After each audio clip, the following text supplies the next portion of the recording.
प्रधानमंत्री नरेंद्र मोदी ने आज से लखनऊ की वृंदावन योजना में शुरू हो रही 3 दिवसीय यूपी ग्लोबल इन्वेस्टर समिट 2023 का शुभारंभ किया और इन्वेस्ट यूपी 2.0 पोर्टल लॉन्च किया। वहीं पीएम मोदी ने इस दौरान लोगों को संबोधित करते हुए कहा कि यूपी ने अपनी नई पहचान स्थापित की है। पीएम ने कहा कि आज उत्तर प्रदेश एक आशा, एक उम्मीद बन चुका है। भारत अगर आज दुनिया के लिए ब्राइट स्पॉट है तो यूपी भारत की ग्रोथ को ड्राइव करने वाला है। बता दें कि उत्तर प्रदेश के इस निवेश कुंभ में अब तक 18,643 MOU साइन हुए हैं। इसमें 32,92,000 करोड़ के निवेश के प्रस्ताव प्राप्त हुए हैं, जिसके जरिए 92,50,000 से अधिक लोगों को रोजगार मिलेगा। ये निवेश energy, electronics, manufacturing, IT, tourism, power generation, health care, food, dairy समेत कई सेक्टर शामिल हैं। नई दिल्ली में मिशन अंत्योदय सर्वेक्षण 2022 से 23 का केंद्रीय ग्राम विकास व पंचायती राज मंत्री गिरिराज सिंह ने उद्घाटन किया। गिरिराज सिंह ने इसके पोर्टल और मोबाइल एप्लीकेशंस का भी शुभारंभ किया, जहां उन्होंने लोगों को संबोधित करते हुए बताया कि गरीबी मुक्त भारत के सपने को साकार करने के मिशन अंत्योदय सर्वेक्षण सहायक साबित होगा। साथ ही कहा कि देश के चुनावी राज्य को छोड़कर बाकी सभी 2.70 लाख ग्राम पंचायतों में सर्वेक्षण का काम पूरा किया जाएगा। इसका उद्देश्य विभिन्न योजनाओं के माध्यम से लोगों के जीवन और आजीविका में परिवर्तन के परिणामों का आकलन करना है। भारतीय अंतरिक्ष अनुसंधान संगठन यानी इसरो ने आज अपने सबसे छोटे रॉकेट SSLV D2 को सफलतापूर्वक लॉन्च कर दिया है। इसका नाम स्मॉल सैटेलाइट लॉन्च व्हीकल है। इसमें अर्थ ऑब्जर्वेशन सैटेलाइट EOS 07 भेजा जा रहा है, जो 156.3 किलोग्राम का है। वहीं अमेरिका का 10.2 किलोग्राम का जानुस 1 भी इसमें भेजा गया है। इसके अलावा भारतीय स्पेस कंपनी स्पेसकिट्स का आजादी सेट 2 भी भेजा गया है, जो करीब 8.7 किलोग्राम का है। आजादी सेट को देश के ग्रामीण इलाकों से आने वाली 750 लड़कियों ने मिलकर बनाया है। ये तीनों सैटेलाइट 450 किलोमीटर दूर सर्कुलर ऑर्बिट में स्थापित किए गए। वहीं इसरो के अनुसार SSLV रॉकेट की लागत करीब 56 करोड़ है। देश में पहली बार जम्मू कश्मीर के रियासी जिलों में लिथियम का बड़ा भंडार मिला है। लिथियम के भंडार की यह पहली साइट है, जिसके भारतीय भूवैज्ञानिक सर्वेक्षण ने रियासी जिले में पहचान की है। अभी जो भंडार मिला है वहां 59 लाख टन लिथियम होने के अनुमान है। सेंट्रल जियोलॉजिकल प्रोग्रामिंग बोर्ड की 62वीं मीटिंग में खान सचिव विवेक भारद्वाज ने बताया कि देश में पहली बार लिथियम का भंडार मिला है। बता दें कि इलेक्ट्रिक व्हीकल और मोबाइल फोन जैसे उपकरणों की बैटरी में इस्तेमाल होने वाली लिथियम को दूसरे देशों से आयात किया जाता है। रियासी जिले में अब इसके भंडार के दोहन से देश की आयात पर निर्भरता कम होगी। देश की न्यूक्लियर पावर क्षमता बीते 8 वर्षों में 40% बढ़ी है। केंद्रीय मंत्री जितेंद्र सिंह ने राज्यसभा में इसकी जानकारी दी। जितेंद्र सिंह ने बताया कि भारत की न्यूक्लियर पावर कैपेसिटी में 2014 के बाद बड़ा उछाल आया है। 2013 से 14 में annual nuclear power generation 35,333 million unit था। 2021 से 22 में यह 47,112 मिलियन यूनिट पहुंच गया। 8.5 वर्षों में यह लगभग 30 से 40% बढ़ा है। उन्होंने कहा कि मौजूदा समय में भारत सरकार में न्यूक्लियर पावर प्लांट की संख्या को और अधिक बढ़ाने की तैयारी कर रही है। समाजवादी पार्टी के नेता अब्दुल्ला आजम को जन्म प्रमाण पत्र के मामले में सुप्रीम कोर्ट से बड़ा झटका लगा है। सुप्रीम कोर्ट ने पुनर्विचार याचिका को खारिज करते हुए कहा कि अपने आदेश में बदलाव करने का कोई नया आधार नहीं है। दरअसल सुप्रीम कोर्ट ने अब्दुल्ला आजम की याचिका को खारिज कर दिया था और इलाहाबाद हाईकोर्ट के फैसले को बरकरार रखा। हाईकोर्ट ने फर्जी जन्म प्रमाण पत्र मामले में अब्दुल्ला के विधायक के तौर पर चुनाव को रद्द करने के आदेश दिए थे। हाईकोर्ट ने अब्दुल्ला की तरफ से पेश किए गए जन्म प्रमाण पत्र को फर्जी पाया था, जिसके चलते उनका चुनाव रद्द कर दिया गया था। कोर्ट ने पाया था कि 2017 में चुनाव लड़ने के दौरान सपा नेता के बेटे की उम्र 25 साल से कम थी। राजधानी लखनऊ में अमौसी एयरपोर्ट पर भगवान लक्ष्मण की भव्य प्रतिमा का अनावरण किया गया है। रक्षा मंत्री और लखनऊ से सांसद राजनाथ सिंह और सीएम योगी ने इस प्रतिमा का अनावरण किया।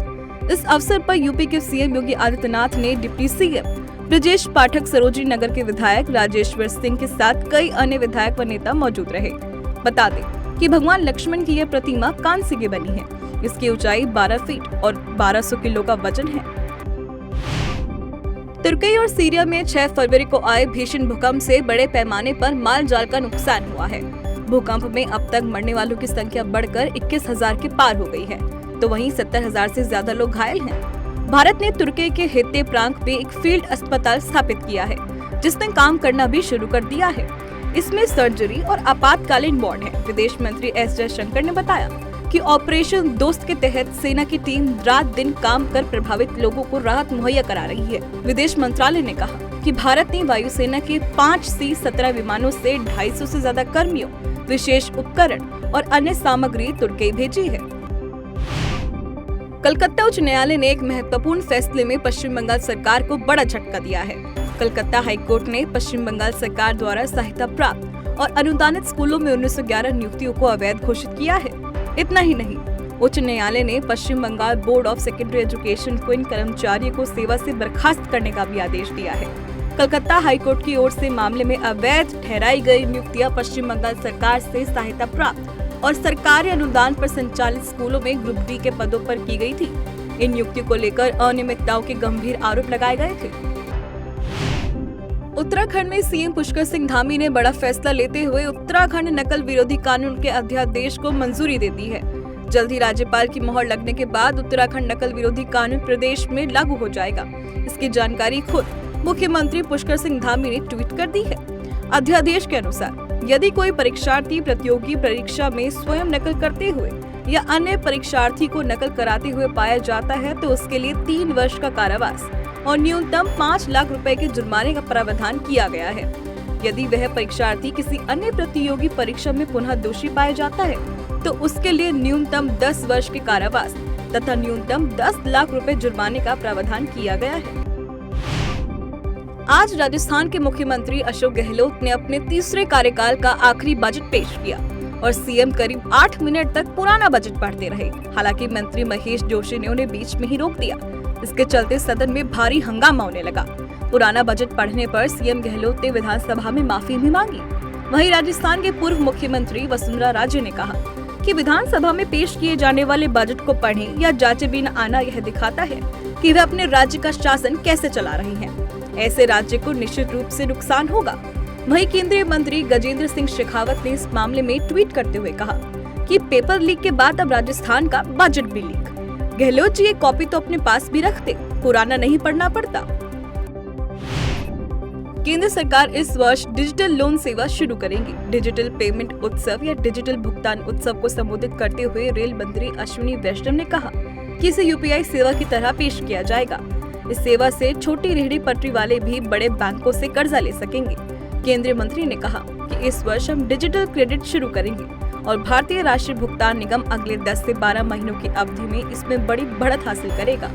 इस कार्यक्रम में इलेक्ट्रॉनिक्स और आईटी मंत्रालय ने यूपीआई के लिए वॉइस आधारित पेमेंट सिस्टम के एक प्रोटोटाइप का अनावरण भी किया, जिस पर बोलते हुए आईटी मंत्री ने कहा कि लोग जल्द ही अपनी स्थानीय भाषा में फोन पर बात करके भुगतान कर सकेंगे। वॉइस आधारित पेमेंट सिस्टम 18 भारतीय भाषाओं में उपलब्ध होगा।